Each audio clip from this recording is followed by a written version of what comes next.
bahwa konfirmasi COVID-19 positif sebanyak 609 orang.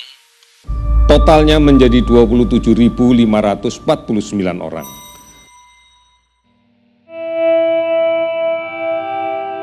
Kita semua pasti sepakat, tahun 2020 banyak sekali hal baru yang terjadi secara tidak terduga. Baik suka ataupun duka, hal yang paling berdampak lahir ketika COVID-19 menjelma menjadi pandemi. Perputaran keuangan mendadak berhenti. Tempat favorit kita tergempar sepi. Untuk pertama kalinya, dengan berjauhan, kita saling menjaga, meski harus menunda jutaan rencana. Mungkin sebagian dari kalian ada yang cukup beruntung, masih bisa bekerja dari rumah ataupun bersekolah dari rumah, meski dengan beban yang justru kian banyak, sehingga masih saja kekurangan waktu untuk beristirahat. Namun, tahukah kalian bahwa ternyata tidak sedikit juga yang masih wajib bekerja di luar sana, mengorbankan lebih banyak waktu dan tidak bisa berkumpul dengan keluarga demi bertarung menyelamatkan mereka yang terinfeksi virus corona, ataupun demi menjaga kebutuhan sehari-hari kita tetap terpenuhi. Tepat 53 hari sejak karantina dimulai, belum terdengar kabar baik mengenai perkembangan pandemi ini. Beberapa dari kita sudah mulai bosan dan melampiaskannya dengan meninggikan ego masing-masing, walau melanggar aturan pemerintah dan protokol kesehatan. Mulai dari keramaian jalanan hingga tingginya gengsi untuk membeli baju lebaran. Tak sedikit dari tenaga medis dan petugas pemakaman melampiaskan kekecewaan mereka. Hal yang dari sebagian kita anggap remeh tadi menyebabkan melonjaknya kasus positif corona. Untuk saat ini, penting rasanya kita mengimplementasikan nilai-nilai Pancasila di tengah pandemi, menempatkan makna persatuan dan kesatuan dengan tidak saling menyalahkan antar golongan atas penyebaran COVID-19, serta tidak menyebarkan berita hoaks yang mampu menimbulkan perpecahan. Mari, bahu-membahu, kita bantu satu sama lain melewati kesulitan ini tanpa menyampingkan protokol kesehatan.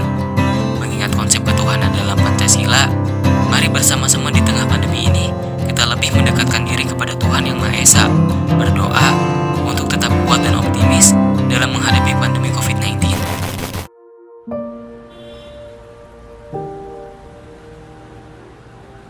Kita tidak kebal dengan pandemi ini. Semua orang juga merasakan ketakutan yang sama. Namun kita dituntut untuk lebih beradaptasi dalam situasi pandemi saat ini agar bisa kembali beraktivitas seperti biasanya. Karena bagi kami rakyat kecil, berdiam diri di rumah bukan pilihan yang ramah untuk bertahan hidup seolah akan datang anugerah.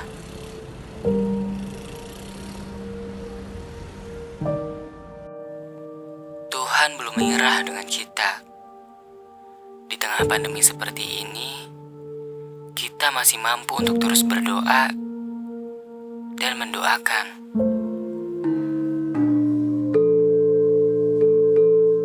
Budaya dan nilai-nilai luhur kita sebagai bangsa masih terus diwariskan dari generasi ke generasi. Dari lisan ke tulisan, dari akhlak ke perbuatan, dan dari keberagaman untuk Nusantara. Semangat persatuan kita sedang diuji dalam memahami dan saling peduli melalui pandemi ini. Dengan karakter bangsa Indonesia yang bertuhan, berbudaya, bersatu, hingga bersosial luhur, menjadi alasan bahwa kami yakin pandemi ini pasti bisa kita lalui. Tetap jaga jarak dan selalu jaga kebersihan. Indonesia kuat hadapi COVID-19.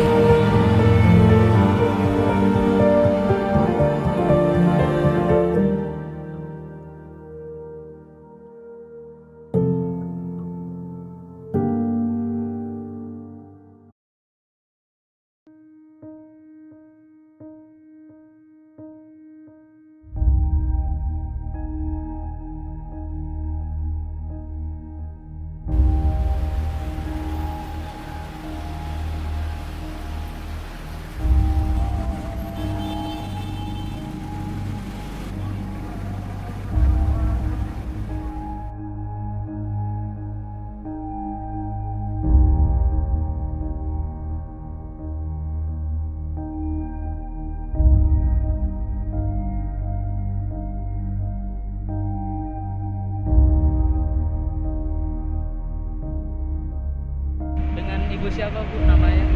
Ibu Arpani, Ibu Arpani, Atwari. Asli mana Bu? Magetan. Oh, asli Magetan. Iya. Berarti di sini merantau ya Bu? Nah, Merantau.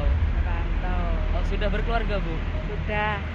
Dari segi Nah. pendapatannya menurun atau stabil? Ayo, menurun banyak. Oh, menurun banyak. Wong bensin tuh biasanya itu 40 liter tuh habis. Jam 5, jam 6 habis. Kalau sekarang Bu? Sekarang 40 liter ambil satu drum tuh isinya kan 40 liter. Ya. Nah, itu 5 hari lo belum habis. 5 hari belum habis. Belum habis.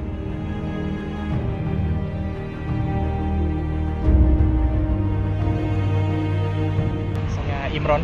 Imron. Iya. Sekarang umurnya berapa Bu? Umur 34. 34. Iya. Sudah berkeluarga atau? Udah Mas. Anak berapa Bu? Anak satu, umur masih 14 bulan. 14 Cewek. bulan. Iya. Jualannya dari jam berapa sampai jam berapa Pak? Dari pagi. Dari pagi. Kalau dulu jam 7 udah di jalan, sekarang jam 9, kadang jam 10. Kalau pagi nggak ada yang begini Mas. Dulu enak, orang kantoran kan jam 7 udah rame. Jadi jam 7 udah di sini udah start. Jam 9 nyari uang 200 bisa. Penghasilan sehari-hari ibarat uang 100.000, sekarang tinggal 25 atau 20.000 lah. Drastis ya Pak? Iya. Terus gimana Pak? Apa cukup buat sehari-hari keluarga? Kadang nggak cukup Mas. Kadang buat makan, saya totalan buat makan gitu masih kurang.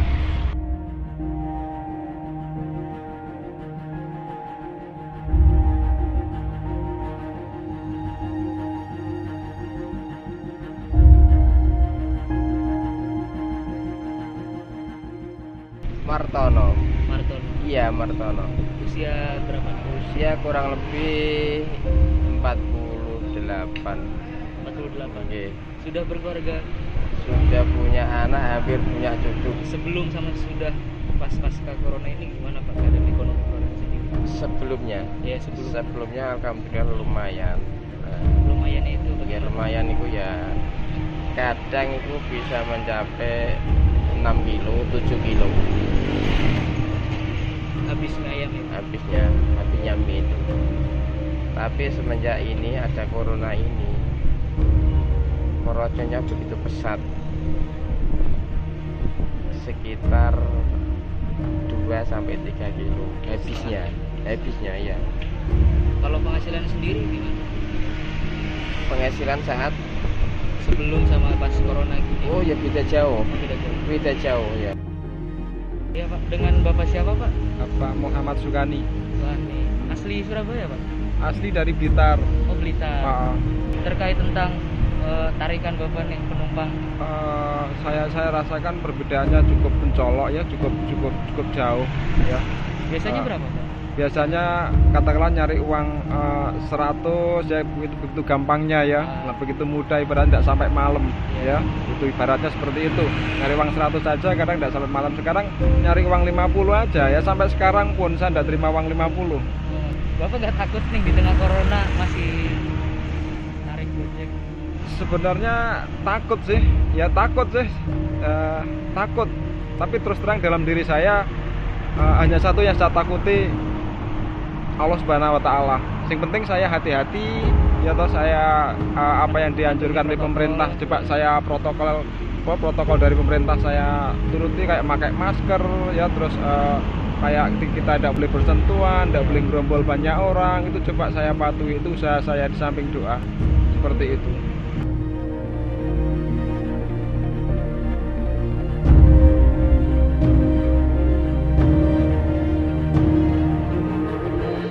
Ini gimana Bu harapannya selama ada corona ini Bu? Ya mudah-mudahan corona lekas selesai, wis jadi bekerja itu biar normal lagi gitu aja. Iya, harapan Apa ke mudah-mudahan dengan adanya bulan suci Ramadan ini, mudah-mudahan Allah bisa penyakit virus corona ini diangkat sama Allah. Jadi mudah-mudahan jadi ekonomi bisa kembali lagi dengan semula. Kasihan rakyat kecil ini.